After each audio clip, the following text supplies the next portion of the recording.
Hello and welcome to my class of Social Science English Medium 10th Standard. Okay उम्मीद करता हूँ आप लोग बहुत अच्छे होंगे और आपका वीकेंड भी बहुत अच्छा गया होगा और आप लोग हेल्दी होंगे और खुश होंगे और अपने फैमिली के साथ एंजॉय कर रहे होंगे। ठीक है, ऐसी उम्मीद के साथ हम पढ़ाई शुरू करते हैं। जैसा कि आप लोग जानते हैं कि ये this lecture is going to be of the second chapter of our social science text book. Okay, chapter का नाम है cultural heritage of India, traditional handicraft and fine arts. इस चैप्टर का ये थर्ड लेक्चर है।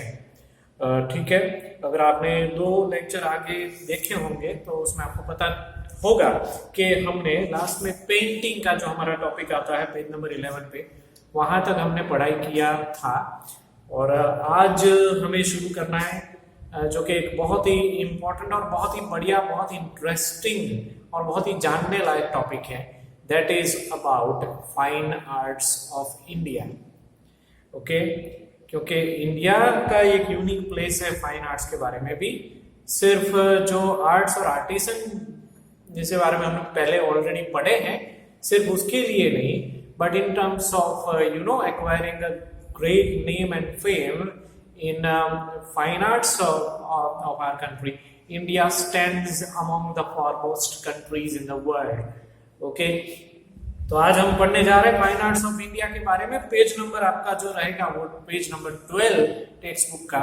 टेक्स्ट बुक आपको अपने हाथ में रखना है, जहाँ पे जरूरी लगेगा मैं आपको अंडरलाइन करूंगा, करने के लिए बोलूंगा। और जो इम्पोर्टेंट चीजें हैं कुछ जो आज हम कंटेंट डिस्कस करने वाले हैं उससे रिलेटेड कुछ इंपॉर्टेंट चीजें हैं, वो मैंने ऑलरेडी बोर्ड पे लिखी हुई है। ठीक है, तो आइए अब पढ़ने की शुरुआत करते हैं। फाइन आर्ट्स ऑफ इंडिया, कौन कौन सी विद्याओं को फाइन आर्ट्स कहा जाता है, सबसे पहले हमें ये समझना है। So in the very first line it says singing, playing, dancing and performing roles of different characters. Okay, these are the names of fine arts, right. बहुत ही कॉमन वर्ड्स है ये, आपको उसके मीनिंग पता ही होंगे। Singing, playing in the sense playing any musical instruments, ठीक है, dancing and performing roles of different characters. When we think about performing roles of different characters, then obviously we have to think about dramas, theaters, और आजकल के जमाने में movie, serial वगैरह जो आता है वो भी फाइन आर्ट से रिलेटेड ही है। लेकिन ऑब्वियसली ये मॉडर्न मोड ऑफ एंटरटेनमेंट है। पहले के जमाने में मूवीज, टेलीविजन वगैरह नहीं हुआ करता था, पहले थिएटर्स और ड्रामा थे, उसके बारे में हम बाद में पढ़ेंगे। लेकिन basically these 4 things are known as fine arts. Okay, तो पुराने जमाने से ये एक एंटरटेनमेंट पाने का, देने का एक तरीका, एक जरिया था fine arts. Entertainment with moral education has been imparted since ancient times. एक इंपॉर्टेंट स्टेटमेंट है यहाँ पे कि एजुकेशन भी पुराने जमाने में होता था, आज भी होता है, लेकिन उसमें भी थोड़ा बहुत एंटरटेनमेंट होना चाहिए। और इसलिए एजुकेशन में फाइन आर्ट्स का इंट्रोडक्शन हुआ है, काफी टाइम से हुआ है, और अभी भी हम फाइन आर्ट्स को हमारे पार्ट ऑफ एजुकेशन में गिनते हैं। ठीक है, और उसका जिक्र जो है, जैसे कि यहाँ पे लिखा है कि हमारे जो महान स्क्रिप्चर्स हैं, हमारे जो महान धार्मिक ग्रंथ है रामायण और महाभारत, उसमें भी फाइन आर्ट्स का अच्छा खासा जिक्र किया गया है। ठीक है, इसलिए हम ये कह सकते हैं जैसा कि रामायण और महाभारत का जो टाइम है हिस्ट्री में वो काफी पुराना है। ऐसा माना जाता है कि रामायण की जो घटनाएं हुई थी वो आज से 5000 साल पहले हुई थी।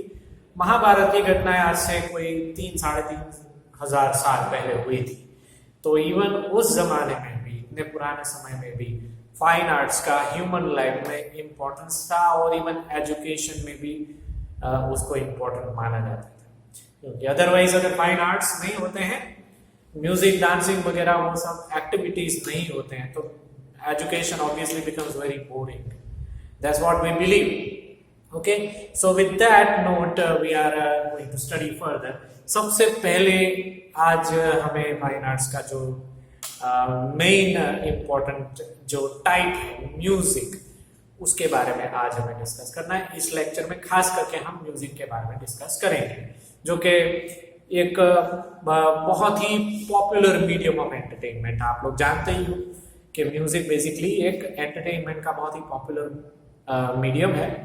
प्लस बहुत अलग अलग टाइप के म्यूजिक होते हैं। ठीक है, आपको ऑलरेडी पता होगा कि आज के मॉडर्न जमाने में जो म्यूजिक जब म्यूजिक वर्ड हमारे दिमाग में स्ट्राइक करता है तो we obviously think about the filmi music and then ghazals and bhajans and obviously हमारे कुछ ट्रेडिशनल फेस्टिवल में भी रास गरबा वगैरह होता है। ठीक है, और कुछ डांसिंग आर्ट्स होती है तो उसमें भी बैकग्राउंड में म्यूजिक बनता रहता है। And some of the people are very interested in music up to the extent कि खुद वो गाना बजाना वो कर लेते हैं, कोई इंस्ट्रूमेंट प्ले कर लेता है, कोई अच्छा सा सिंगिंग वगैरह कर लेता है। ठीक है, तो म्यूजिक जो है वो एक उसका डेफिनेशन अगर हमें देना है तो हम यूं दे सकते हैं कि Indian music is unique in the world from the point of view of tune, rhythm and harmony. कहने का मतलब ट्यून, रिदम और हार्मनी का जो कॉम्बिनेशन होता है that is known as music. Okay, that is the general definition, global definition of music. लेकिन हम यहाँ पे सिर्फ इंडियन म्यूजिक की ही बात करेंगे क्योंकि हम जो पढ़ रहे हैं वो इंडियन हेरिटेज के बारे में पढ़ रहे हैं, तो obviously we are going to talk about the Indian music over here. Okay, तो वर्ल्ड के कोई भी कंट्री में अगर हम जाएंगे तो वहां का लोकल पॉपुलर म्यूजिक होता है। वैसे ही इंडिया का इंडियन म्यूजिक, खास करके इंडियन क्लासिकल म्यूजिक और इंडियन फोक म्यूजिक, मैंने बोर्ड पे ऑलरेडी लिखा है कि म्यूजिक के बेसिकली इंडिया में दो प्रकार है। ट्रेडिशनल म्यूजिक के दो प्रकार है, नंबर 1 इज क्लासिकल म्यूजिक और नंबर 2 इज फोक म्यूजिक। ये दोनों टाइप के म्यूजिक को हम काफी टाइम से फॉलो करते हैं। ठीक है, तो हर एक कंट्री में अपने अपने टाइप का म्यूजिक होता है और वैसे ही हमारे कंट्री में इंडियन म्यूजिक और फोक म्यूजिक वो दो अलग अलग टाइप के मेन टाइप के ट्रेडिशनल म्यूजिक है। और जो हमारे 4 वेद हैं, ऋग्वेद, यजुर्वेद, सामवेद एंड अथर्ववेद, ठीक है, ये हमारे सबसे पुराने 4 ग्रंथ हैं। उसमें से सामवेद में म्यूजिक का जिक्र किया गया है। If you have a look at the second line of the second paragraph, then you will find Samved, one out of the 4 Vedas, is considered to be associated with music. Literally ये कहा जाता है कि सामवेद जो है वो music के लिए ही लिखा गया एक वेद ग्रंथ है। ठीक है, ज्यादा करके उसमें म्यूजिक के बारे में ही लिखा गया है। Richa's of Samved are sung with tune and rhythm of music. इसके अंदर जो सारी रिचास लिखी गई है, यानी जो सारे छोटे छोटे वर्सेस लिखे गए हैं, ठीक है, छोटी छोटी कविताएं या तो 2-2 लाइन के जो छोटे छोटे वर्सेस होते हैं, पंक्तियां होती है, उसको शुद्ध हिंदी में पंक्तियां कहते हैं, तो वो म्यूजिक के बारे में लिखी गई है सामवेद के अंदर। तो अगर आपको एग्जाम में ऐसा सवाल आए, okay, which is the book which is directly associated with music out of the 4 Vedas, then you should have the answer Samved। ठीक है, आपको ये याद रखना है। आगे बढ़ते हैं। Music involves both singing and playing. Music के अंदर जनरली 2 बातें होती हैं, सिंगिंग यानी कि कोई गाता है, और दूसरा होता है प्लेइंग। प्लेइंग यानी कोई इंस्ट्रूमेंट बजाता है। ठीक है, गाना बजाना, ये 2 चीजें म्यूजिक में होती है। ठीक है, और जैसा कि आप देख सकते हो, आपके बुक में भी वैसे लिखा है कि म्यूजिक में there are mainly 7 vowels. Indian music में 7 वॉवल्स होते हैं, जिनको क्लासिकल इंडियन म्यूजिक का थोड़ा बहुत अंदाजा होगा, उनको पता होगा कि ये 7 वॉवल्स कौन कौन से हैं। Okay, there are 7 vowels: sa, re, ga, ma, pa, da, ni। ठीक है, जब भी कोई सिंगर रियाज करता है तो ये 7 वॉवल्स का रियाज पहले करता है। ठीक है, और असेंडिंग ऑर्डर में इसको इस तरह से हम आगे बढ़ते हैं, सा, रे, ग, म, प, ध, नी, और डिसेंडिंग ऑर्डर में नी, द, प, म, द, रे, सा। ऐसे असेंडिंग डिसेंडिंग ऑर्डर में अगर रियाज किया जाए हर रोज, ठीक है, तो गले को एक अच्छा एक्सरसाइज मिलता है और सिंगिंग धीरे धीरे हमारा पावरफुल होता है। तो ये म्यूजिक का बेसिक कॉन्सेप्ट है। इस बेसिक कॉन्सेप्ट को किस तरह से, क्योंकि मुझे भी म्यूजिक का एक अच्छा खासा नॉलेज है, इसलिए मैं आपको प्रैक्टिकली करके दिखाऊंगा कि ये 7 वॉवेल्स जो है उसको किस तरह से हम बजाते हैं और साथ में किस तरह से गाते हैं। वीडियो में आपको हारमोनियम की आवाज आएगी और मेरा सिंगिंग की भी आपको आवाज आएगी। जो हारमोनियम है वो ऑलरेडी मेरे पास है अभी, ठीक है। तो मैं आपको लिटरली ये 7 वॉवेल्स जो है वो गा के सुनाऊंगा, असेंडिंग डिसेंडिंग दोनों ऑर्डर में।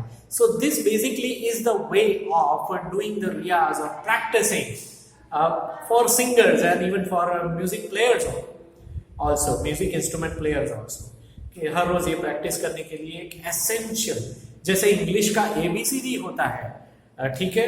फिर हिंदी या गुजराती में जो लाइक आर्टिकल्स होते हैं क ख ग घ, वैसे म्यूजिक में ये 7 वॉवेल्स होते हैं, सारे ग म प ध नि एंड नी ध प म ग रे सा।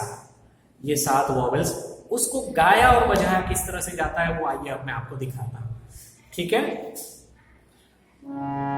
सा रे ग म प ध नि सा, सा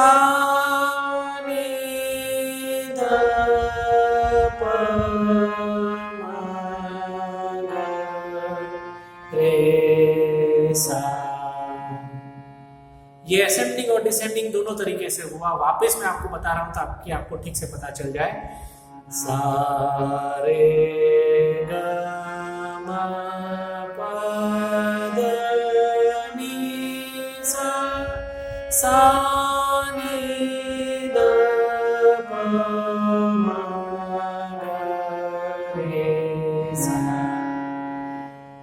ये 7 वॉवेल्स असेंडिंग डिसेंडिंग ऑर्डर में इस तरह से गाए जाते हैं। फिर इससे आगे भी होता है, बहुत कुछ होता है। सरगम होती है इसकी, ठीक है, उसका भी एक छोटा सा डेमोन्स्ट्रेशन आपको दे रहा हूं, ठीक है। उसके बाद हम पढ़ाई के साथ आगे बढ़ेंगे तो आपको थोड़ा सा ज्यादा आइडिया हो जाएगा कि ये 7 वॉवेल्स क्यों इतना इंपॉर्टेंट होते हैं इंडियन क्लासिकल म्यूजिक में, ठीक है। तो ये सरगम है जो इसी 7 वॉवेल्स से बनी हुई एक सरगम है। सा सा रे रे ग ग म म प प ध ध नि नि सा सा, सा सा नि नि ध ध प प म म ग ग रे रे सा सा, सा रे ग म ग म प म प ध नि सा, सा नि ध नि ध प ध प म प म ग रे सा, सा रे ग म प ग म प ध नि सा, सा नि ध प म ध प म ग रे सा, ठीक है। तो ये कुछ 3-4 सरगम भी मैंने आपको सुना दी जो ये इंडियन क्लासिकल म्यूजिक के जो 7 वॉवेल्स होते हैं उससे रिलेटेड है। वैसे बहुत सारी सरगम होती हैं, लेकिन ऑब्वियसली हमें स्टडी के साथ भी आगे बढ़ना है, इसलिए इतना ज्यादा इसके लिए हम टाइम नहीं लेंगे। लेकिन ऑब्वियसली अगर किसी को इंटरेस्टेड है तो पर्सनली जब भी हमारे रेगुलर स्कूल स्टार्ट होंगे तो you can make an inquiry to me and we can obviously sit down together and learn all these stuffs about the music. Okay, so these are the 7 essential vowels of Indian classical music. अब आगे बढ़ते हैं। Indian music can be divided into 2 parts. इसका मैंने आपको आगे already बताया है कि क्लासिकल म्यूजिक और पॉप म्यूजिक ऐसे 2 हिस्से पढ़ते हैं इंडियन म्यूजिक के। Number 1 is classical music and number 2 is folk music. 2 हिस्से हैं इंडियन म्यूजिक के। और इंडियन क्लासिकल म्यूजिक की अगर चर्चा की जाए तो उसके भी 5 मेन राग है। ओके, 5 मेन राग: राग श्री, राग दीपक, राग हिंडोल, राग मेघ, राग भैरवी। ये 5 मेन राग क्लासिकल म्यूजिक के माने जाते हैं। हालांकि इसके अलावा भी बहुत सारे राग होते हैं, ठीक है, लेकिन जैसे कि पेंटिंग में कुछ मेन कलर्स होते हैं, वैसे म्यूजिक में भी मेन राग इतने हैं, इसके अलावा भी काफी सारे राग्स हैं, ये भी हमें समझना बहुत इंपॉर्टेंट है। But obviously these 5 main ragas are given in your textbook, so underline them, ठीक है। शॉर्ट क्वेश्चन में बहुत ही इंपॉर्टेंट, ये बार बार ये क्वेश्चन आता है, बोर्ड में भी आता है कि which are the 5 main ragas of Indian classical music, so you should remember all these 5 ragas, ठीक है। And it is believed that all these ragas naturally came out from the Panchmukh of Lord Shiva. ऐसा माना जाता है कि हमारे जो शंकर भगवान है, लॉर्ड शिवा है, उनके पंचमुख से निकले हुए ये राग थे, और इसीलिए ऐसे ये 5 रागा को हम मेन राग इंडियन क्लासिकल म्यूजिक के मानते हैं। In ancient India, many texts were written on music, out of which the introduction of the 3 Sangeet Makrand, Sangeet Ratnakar and Sangeet Parijat is given below.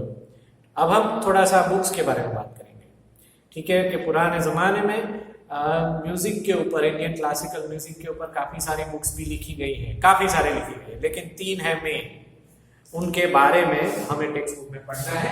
Main 3 है। Number 1 is संगीत मकरंद, which was written by Narad उनके लेखक का नाम है, और वो कुछ 900 BC, यानी आज से लगभग ऑलमोस्ट 3000 साल पहले उसको लिखा गया था, संगीत मकरंद। दूसरा है Sangeet Ratnakar, which was written by Pandit Sarangdev. Remember this: matchmaking, filling the blanks, objective question, MCQ, 1 mark question, ऐसे टाइप के अलग अलग क्वेश्चंस में ये तीनों में से कोई भी बुक का नाम, उनके राइटर का नाम, वो कब लिखा गया था, वगैरह वगैरह, वो सब आ सकता है एग्जाम में। So Sangeet Ratnakar was written by Pandit Sarangdev. Actually वो कब लिखा गया था उसकी जानकारी टेक्स्ट में नहीं है, इसलिए मैंने भी नहीं लिखा है, ठीक है। Sangeet Parijat was written by Pandit Ahobala and it was written in 1665 C. ये एक नोटेबल आउटस्टैंडिंग बुक है संगीत पारिजात, जो कि लेटेस्ट लिखा है। लेटेस्ट इन द सेंस आज से उसको कुछ 450 साल जैसा टाइम तो ऑलरेडी हो ही गया, लेकिन फिर भी as compared to these 2 books, this was the latest one. Okay, तीनों के बारे में थोड़ा बहुत हम पढ़ लेते हैं बुक में, टेक्स्ट बुक में जो दिया गया है, ठीक है। सबसे पहले संगीत मकरंद, a music scholar Narad who had written संगीत मकरंद in about 900 before Christ, तो ऑलमोस्ट 3000 साल हो गए इस बुक को लिखे हुए। संगीत मकरंद को नारद उसके राइटर थे, और उसमें इस बुक के अंदर it describes 19 वीणास and 101 rhythm which are useful even today. ये एक बहुत इंपॉर्टेंट स्टेटमेंट है इस बुक का, जो मेन खासियत है हम ये कह सकते हैं कि 19 टाइप की वीणा, वीणा एक म्यूजिकल इंस्ट्रूमेंट का नाम है, ठीक है, जिसको हम इंडियन ट्रेडिशनल म्यूजिक का एक इंस्ट्रूमेंट कह सकते हैं।